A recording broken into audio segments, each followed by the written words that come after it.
Assalamualaikum warahmatullahi taala wabarakatuh. Selamat pagi. Ada permintaan untuk saya berikan penerangan secara ringkas. ROT. Okey, Research Operational Template. Satu template yang menunjukkan connection di antara perkara-perkara asas dalam sebuah proposal. Okey, ataupun nantinya akan menjadi sebuah tesis. Kerana tanpa perkaitan di antara semua perkara asas ini, kita tidak boleh melihat research itu secara keseluruhan.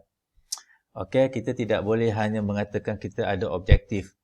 Okey, setelah kita ada problem, tetapi kita tidak pasti apakah metod yang kita akan gunakan, apakah bentuk research question yang akan kita uji, dan apakah juga analisis data yang akan kita gunakan, juga instrumen yang akan kita gunakan untuk menghasilkan data tersebut. Okey, jadi keseluruhan itu perlu. Sama seperti kita nak buat rumah, kita juga kena pastikan kita ada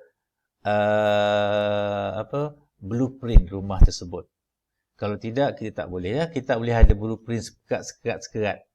Okey, kita kena ada blueprint whole rumah baru kita dapat gambaran. Okey.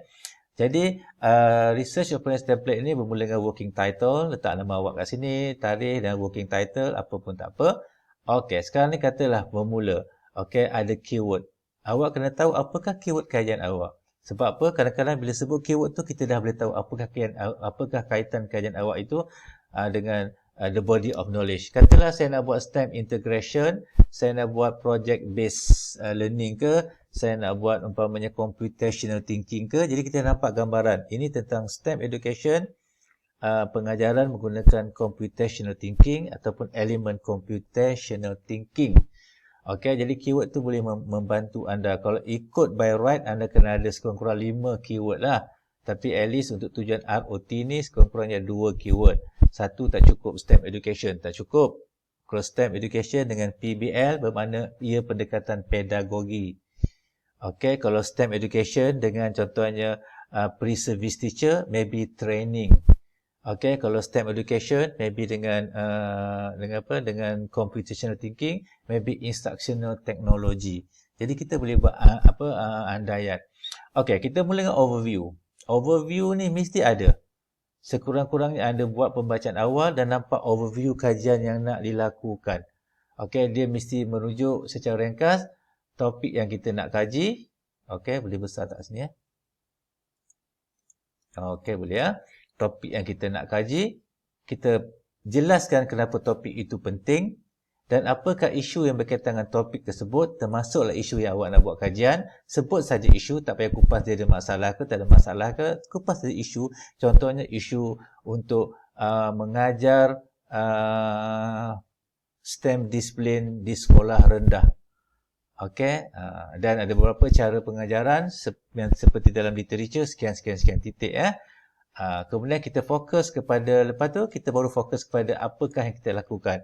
Contohnya kita nak lakukan sebagai problem based learning, maka kita letaklah lebih kurang satu atau dua paragraf apa dia problem based learning supaya dapat gambaran keseluruhan kajian kita. Lepas tu problem statement. Problem statement mesti mula dengan ID situation, situation yang kita harapkan. Lepas tu isu ataupun problem yang berkaitan dengan sesuatu perkara yang sedang berlaku yang tidak mendapati ID situation, maka apakah implication daripada problem tersebut, dan maka kita pun ada intention nak buat research untuk memperbaiki, untuk mengetahui apa yang berlaku dan mencadangkan solutionnya. Okey. Kemudian significance of study, anda kena boleh jawab. Orang katanya you buat tajuk ni, so what? Maknanya apakah pentingnya tajuk tersebut? Tajuk tersebut bukan ceritalah. Okey, lepas tu objektif mestilah dalam perkataan action verb. To determine, to apa lagi? To measure. Okey, jadi itu perkataan-perkataan yang kita katakan aktif. Okey, yang boleh measurable. Okey, to investigate, to develop. Okey, antara to evaluate. Okay, tak boleh to understand ya. To understand tu nak ukur macam mana? Okay ya. Jadi itu adalah objektif dan dia mesti spesifik dan problem dalam itu dinyatakan dengan jelas. Okey, secara ringkas lah sebab kita dah jelaskan kat sini ya. Lepas tu kita ada research question. Yang penting kat sini adalah kita terjemahkan kita punya objektif, let's say to determine, to develop. Maka kita cerakinkan lagi kita punya objektif tu dengan beberapa soalan yang akhirnya menjawab objektif. Yang penting kat sini bukan saja soalannya, tetapi kita kena ada idea apakah bentuk instrumen yang digunakan untuk data collection. Contohnya, di sini adalah data collection interview. Di sini kita menggunakan orang lah. Okey, data collection ni adalah interview. Ini data collection ni exam paper. Maybe kita nak tengok pre and post test score. Kita gunakan t-test, kita gunakan thematic analysis, kita gunakan linear regression. Jadi kita dah ada idea. Di sini kita boleh lihat bahawa kajian awak ni cukup tak rigorous untuk dikatakan kajian peringkat PhD ataupun kajian di peringkat master. Jadi dengan adanya elemen-elemen ni, supervisor telah boleh memberikan anggaran, andaian bahawa apa yang anda buat ni cukup rigorous ataupun tidak. Kemudian ni topik untuk literature review ya. Ni topik katalah dummy topik ya, ataupun kita katakan sebagai tak apalah. Kita kat sini working title ya. Ini working title. T-I-T-L-E ya.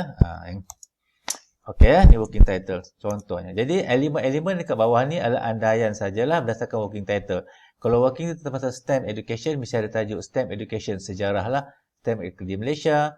Okey, STEM education termasuk ini tajuk besar Tajuk kecil dia STEM di Malaysia, teaching strategy in STEM subject, 21st century skill. Dan maybe kita nak kaitkan dengan juga IR 4.0.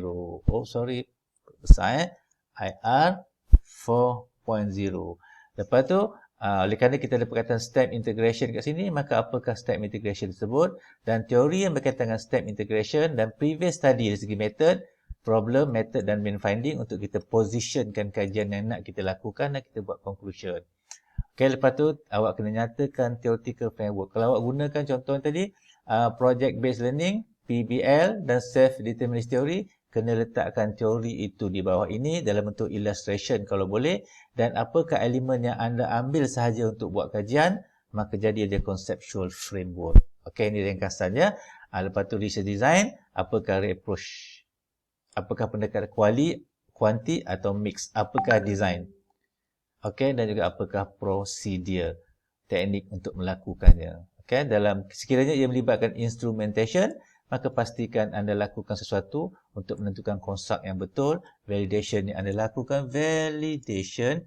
Okay, dan juga reliability. Ya. Ini berkajian kuantitatif. Okay, begitu juga sampling teknik. Population. Sampling teknik. Ya. Tinggal sampling teknik. Ya. Sebelum tu ada sampling frame dahulu. Okay, jangan terlalu besar sangat. Lepas tu adalah, okay, maybe kita ada target population. Ya. Target, okay, target population. Okay, kita ada perkataan, kita nak target semua tingkatan 4 seluruh Malaysia. Tetapi kita tak ada kemampuan, maka kita buat assess population, populasi yang kita boleh capai sahaja. Lepas tu kita ada sampling frame dan juga sampling teknik. Okay, random ataupun random. Itu saja yang sempat saya berkongsi. Terima kasih. Assalamualaikum warahmatullahi wabarakatuh. I love you. Bye-bye.